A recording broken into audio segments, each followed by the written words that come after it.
Coming up today, Korea marks the first international co-production of its trainer fighter jet with Peru, as Seoul looks to provide more defense-related material to other South American countries. Looking to expand its military presence in the region, Japan plans to require Washington hold prior consultations with it when the US uses its armed forces in certain circumstances. Plus, after weeks of bombing, Saudi Arabia says it has achieved its goals in chaos-ridden Yemen and declares an end to airstrikes. Stay tuned for these stories and more.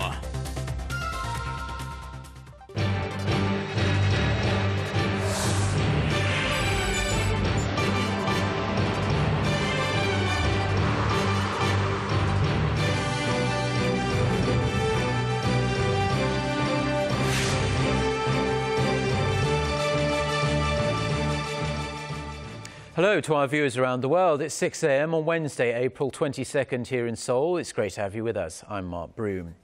Our top story this morning, President Park Geun-hye has now arrived in Chile, the third leg of her four-nation tour of South America. Before departing Peru on Tuesday, she celebrated the first joint production of Korea's very own trainer jet, the KT-1P, with the Peruvian government. Our Choi-sun reports. Korea's very own trainer jet, the KT-1P, got off the ground and into the Peruvian sky. A ceremony on Tuesday marked the first local production of this jet by Korea Aerospace Industries and Peru as part of a $200 million deal to help the South American country acquire 20 KT-1Ps. President Park Geun-hye praised efforts from both sides, saying Seoul and Lima should focus more on win-win partnerships in all areas from aviation, the economy, to culture. The Korean leader then presented each of the 10 Peruvian pilots who participated in the event with a red scarf with hopes of sharing the loyalty held by Korean pilots. During a tour of a production plant, Peruvian President Ollanta Humala expressed optimism that their technical cooperation will lead to making a supersonic multi-purpose advanced trainer jet. In fact, Korean officials say it could pave the way for Korea to export more advanced aircraft and defense supplies throughout South America. With a reputation of being a reliable partner, Korea has gained the interest of countries like Ecuador and Paraguay to develop their defense capabilities. A 2012 export deal with Peru led to similar agreements beyond South America in Iraq and the Philippines. Also on Tuesday, President Park held talks with the mayor of Lima, where she requested support for Korea's participation in the planning of Peru's river restoration and public infrastructure projects.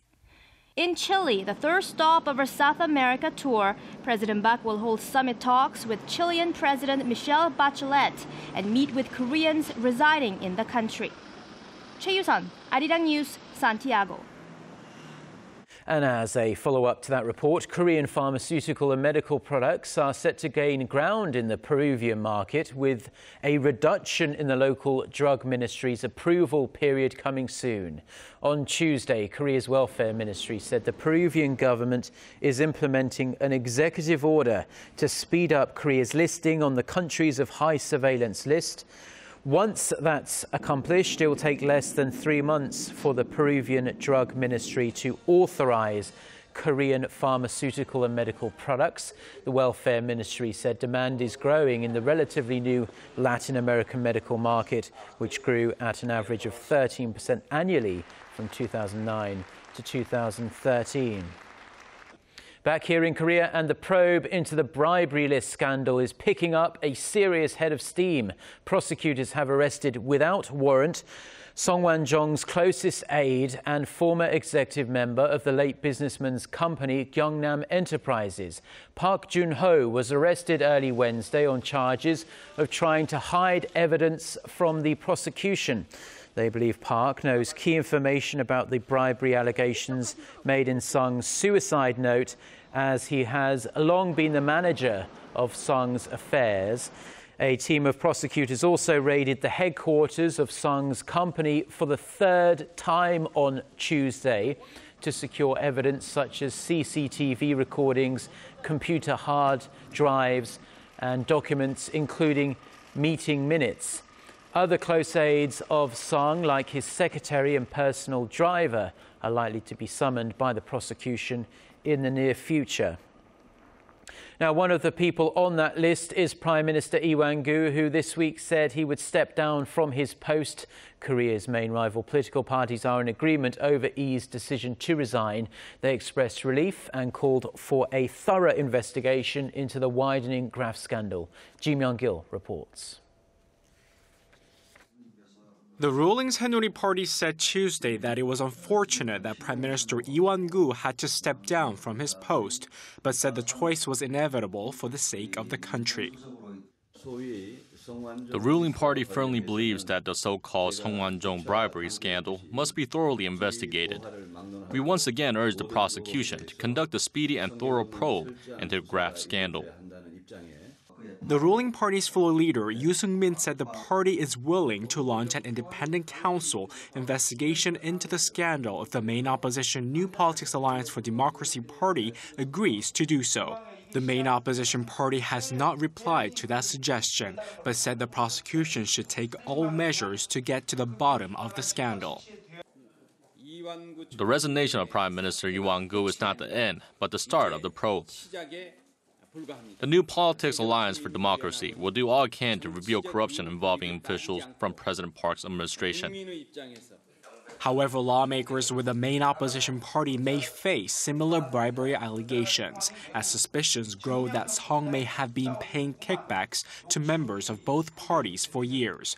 Prime Minister Lee's resignation comes more than a month after he declared an all-out war on corruption, promising to mobilize government resources to root out bribery. Ji Myung-gil, Arirang News. A special nuclear envoy in Washington says North Korea appears to have missed an important lesson from the recent breakthrough deal on Iran's nuclear program. Sidney Seiler made the remark during a seminar in Washington on Tuesday, stressing that the Iran deal clearly demonstrated the flexibility and the commitment to negotiations that the US maintains even with its longtime foes, including Cuba and Myanmar. The envoy stressed that Pyongyang has not yet decided to take a similar path and has repeatedly rejected offers for dialogue and openly violated commitments to abandon its nuclear program. Seiler then said the US is not opposed to talking to the North as long as it halts its nuclear activity before resuming the negotiations. And on a similar line, the United States is urging Pyongyang to show some level of cooperation before the two sides open up a new round of negotiations on a peaceful resolution to the North Korean nuclear issue. Speaking at the Council of Foreign Relations on Tuesday, US Assistant Secretary of State for East Asian and Pacific Affairs Daniel Russell says that thus far North Korea is unwilling to negotiate with Washington. He also said that while China has tremendous leverage to influence North Korea, it also is deeply worried about a messy implosion or collapse in the North. Russell said Washington and Beijing hope North Korean leader Kim Jong-un will take a path similar to Iran and see that the nuclear path his country is taking is a dead end. Now, Japan plans to require the United States hold prior consultations with it when the US uses its armed forces in certain circumstances, when the two countries update their bilateral defense cooperation guidelines later this month. Japan's Kyodo News Agency reported Tuesday that both sides agreed to stipulate a measure that requires Washington to confer with Tokyo before making any arms decision when there is an explicit danger that could threaten Japan's security. The plan is being interpreted by Korea as Japan's effort to expand its military leverage in the region, including right here on the Korean Peninsula. Washington and Tokyo are currently working on revising their 1997 defense cooperation guidelines that are expected to be finalized by the two nations' foreign and defense ministers in Washington next Monday. Korea has once again demanded Japan squarely confront its history after Japanese Prime Minister Shinzo Abe sent a ritual offering to a war shrine in Tokyo that honors more than a dozen Class A war criminals. Hwang Sang-hee reports. Korea's foreign ministry slammed Japanese Prime Minister Shinzo Abe on Tuesday for sending a ritual offering to the controversial Yasukuni War Shrine. Japanese leaders must be aware that by paying their respects at the shrine, they are going against international norms and violating international order. The shrine is a memorial to Japan's war dead, including 14 Class A war criminals. Visits there by Japanese leaders always anger Seoul and Beijing, the victims of Japan's past militarism. Japan declined to comment on the issue. As this is something done by the Prime Minister as an individual citizen, the government has nothing to say about it. Scores of conservative Japanese lawmakers are set to pay their respects on Wednesday by sending an offering instead of visiting the shrine in person. Experts say Abe is trying to satisfy his conservative supporters and his neighboring countries. What he's saying there is, I still have my supporters. I still have people who brought me to power who have some very funny ideas, but I didn't go to Yasukuni. So why don't you invite me over and we'll have a summit. The move comes as U.S. media outlets call on Abe to address Japan's wartime atrocities. The New York Times published an editorial saying the success of Abe's visit to Washington depends on whether he faces up to Japan's wartime past, while the Washington Post, in a similar column, blamed the Japanese leader for stirring up regional tension. On Monday, Abe said in a TV interview that he sees no need to repeat the apologies of his predecessors on Tokyo's wartime history. But Seoul's foreign ministry said it remains hopeful that Abe will not miss opportunities like his speech at the U.S. Congress next week to correct Japan's distorted sense of history in an international setting. Hwang Sang-hee, Arirang News. Trade between Korea and Japan has been on the decline for the past 3 years, due largely to the weakening Japanese yen. New figures released on Tuesday show it's still plummeting, but some experts say Korean businesses may find a silver lining in the weak yen. Our Kim Hyun-min reports. According to data released by the Korea Trade Association on Tuesday, business between the two countries dropped roughly 14% in the first quarter compared to the same period last year, totaling a little over $18.4 billion. That decrease is hurting Korean exporters. Korean products have lost price competitiveness due to the weak yen, drastically decreasing exports. Secondly, Korea's sluggish economy forced a reduction in key Japanese imports. Korea has also been diversifying its export market to China, which in turn took a toll on Korea-Japan trade overall. Here's how that played out over the first quarter. Exports plunged 22%, with petroleum products taking a particularly big hit, dropping nearly 55% due to the slump in global oil prices. Meanwhile, imports shrunk almost 9%, with Japanese pig and scrap iron plunging roughly 47%. Korean firms are now looking for ways to rejuvenate trade. From an import perspective, Korean firms need to take advantage of the weakening yen and invest more in Japanese plants and equipment. For exports, Korea needs to increase technical cooperation to obtain the source technology in order to enhance product quality and competitiveness. Trade between the two countries reached an all-time high of $108 billion back in 2011. Since then, it's been on a steady decline. Experts say that if the yen continues to drop, the decline in trade could get worse. Kim Hyun-bin, Arirang News. Korea has been removed from the European Union's preliminary list of countries engaged in illegal, unreported and unregulated fishing. Seoul's Oceans and Fisheries Ministry says the decision was reached in recognition of Korea's efforts to eradicate illegal fishing. Since Korea's preliminary designation in 2013, the government has taken a series of measures to curb illegal fishing by Korean registered vessels, like requiring boats to have GPS tracking and reducing the number of fishing vessels operating in seas off West Africa.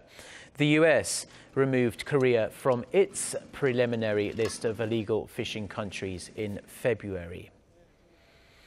Now, Korea is one of the fastest aging societies in the entire world, and as an unfortunate result, more and more elderly people are living in complete isolation. A health ministry survey shows that 1 out of 6 senior citizens who live alone had no contact with their families or met them just once or twice a year. In response to the survey, the ministry plans to provide special services for the isolated seniors, including weekly visits, psychotherapy and emergency hotlines. The survey was conducted over the first 3 months of this year on 740,000 seniors who live alone. Saudi Arabia says its bombing campaign in Yemen is now over. The Saudi-led coalition has been bombing Iran-allied Houthi rebels for more than 3 weeks now. The country's Arabiya TV said the alliance had achieved its military goals in Yemen and will now begin a new operation called Restoring Hope. The report said the new mission will focus on security at home and counter-terrorism, aid and a political solution to the crisis in Yemen.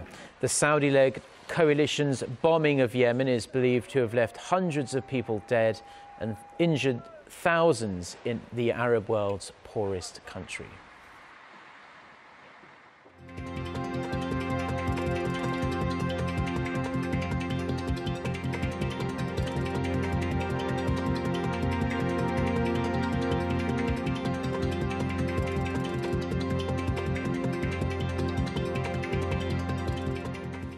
Well, that's all we have for now. I'm Mark Broome. Have a wonderful day, and we do hope to see you at the same time tomorrow. Goodbye.